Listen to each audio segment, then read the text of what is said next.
Serial पति ब्रह्मचारी की इस एपिसोड में हम देखते हैं कि काव्या के पापा काव्या और आरव के एनिवर्सरी के लिए पार्टी ऑर्गेनाइज़ करने की सोचते हैं, जिसमें सूरज कहता है कि हम काव्या और आरव के लिए एक एनिवर्सरी पार्टी रखेंगे। और यहीं पर सभी लोग कहते हैं कि हाँ, काव्या को देखे बहुत दिन हो गया, इस बहाने हम सब उसे जी भर के देख लेंगे और सबसे मिल जुल लेंगे। तभी ताइमा कहती है कि देवर जी कि आपने कितना अच्छा सुझाव दिया है। तभी सारे लोग खाना खा रहे होते हैं। तभी मुँह पर मोनिका कहती है कि अगर इस पार्टी में देवर जी आपकी बहन आएगी तो आरव की तो बहन भी आएगी, मतलब कि वो छुई मुई जी। तभी प्रिया कहती है कि भाभी आप क्या घर में हंगामा करना चाहती है।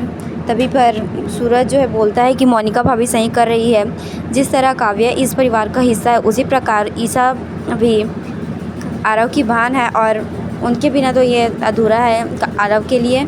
तभी दाई माँ कहती है कि मैं सूरज को और तकलीफ़ में नहीं देख सकती, वो महारानी यहाँ नहीं आएगी।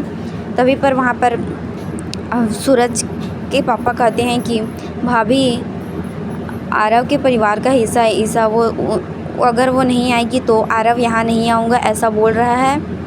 उसने शर्त रखी है कि अगर वह काव्या को इसी शर्त पे यहाँ लाएगा जब वो ईशा को भी इसमें इनवाइट करें। तभी वहाँ पर डिसाइड होता है कि सूरज कहता है कि आप ईशा जी को भी इनविटेशन दीजिए। तभी पर वहाँ पर रिया बोलती है कि माँ मैं भी आपके साथ वहाँ पे जाऊँगी। और वहाँ पे वह चले जाते हैं और वहाँ पहुँचते ही दाई माँ जो है वहाँ बिताए हुए अपने पुराने पलों को याद करने लगती है और अपने घर का दरवाज़ा खिड़की सारे कुछ देखती है। वह इमोशनल सी हो जाती है चौल में आकर।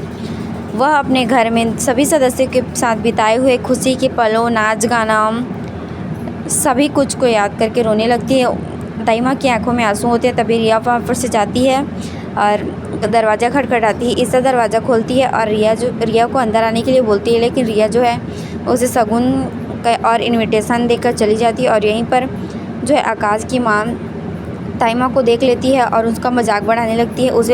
वह उसे दूसरी औरत कहती है कि देखो देखो, जिसका पति उसे छोड़कर किसी और औरत के साथ रह रहा है, वह किसकी नाम का सिंदूर और मंगलसूत्र पहन रही है।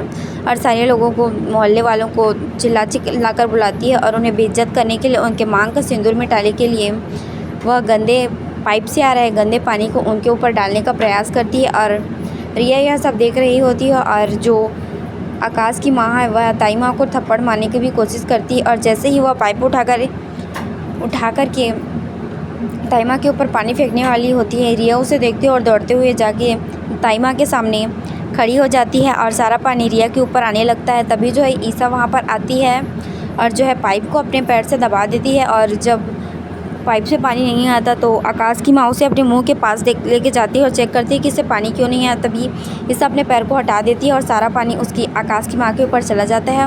और फिर ताइमा जो है रोते रोते घर आती है आकाश के पास, सूरज के पास, और सूरज से कहती और रिया सब कुछ बताती है कि यह सब आकाश की माँ ने किया। तो सूरज कहता है उनकी हिम्मत कैसे हुई ये सब करने की। और फिर आकाश के ताऊ जो है लोगों को उल्लू बना रहे होते हैं, वह एक व्यक्ति को एक नींबू देता है और काटने को बोलता है और वह नींबू उस पर केमिकल लगा होता है और वह रेड हो जाता है। तो सभी लोग उनकी इस अंधविश्वास पर विश्वास करने लगते हैं। तभी वहाँ पर सूरज का एक कांस्टेबल आता है और उसे वहाँ से गिरफ्तार करने को लेके जाता है। और वहीं पर सूरज की ग्रैंड एंट्री होती है और वह कहता है कि बंद कीजिए आप अपना ये सब ढोंग, आप लोगों को इतना उल्लू नहीं बना सकते। वह लोगों को अंधविश्वास दिखाकर उनसे पैसे ऐंठता था, यही उनकी प्रवृत्ति है। सूरज उन्हें बार बार वार्निंग देता है और कहता है कि इन्हें अरेस्ट कर लीजिए, इन्होंने लोगों के साथ खिलवाड़ किया है। और फिर जो है आकाश के पिता सूरज से माफ़ी मांगने लगता है कि बेटा मैंने तुम्हें अपने गोद में खिलाया है, इतने लोगों के सामने मेरी बेइज्जती मत कर। तभी ईशा कहती है कि अगर वो सूरज चाहेगा तो उन्हें जेल के सलाखों के पीछे भेज देगा। तभी जो है आकाश की माँ आती है और सूरज का पैर पकड़ती है, हाथ जोड़ती है और कहती है कि प्लीज़ ऐसा मत करो। और जो है सूरज के ताऊ जो है जेल जाने के डर से हार्ट अटैक का नौटंकी करते हैं। तभी सूरज कहता है कि आप सीधे खड़े हुई वरना तो आपको यहीं जेल पहुंचा दूंगा।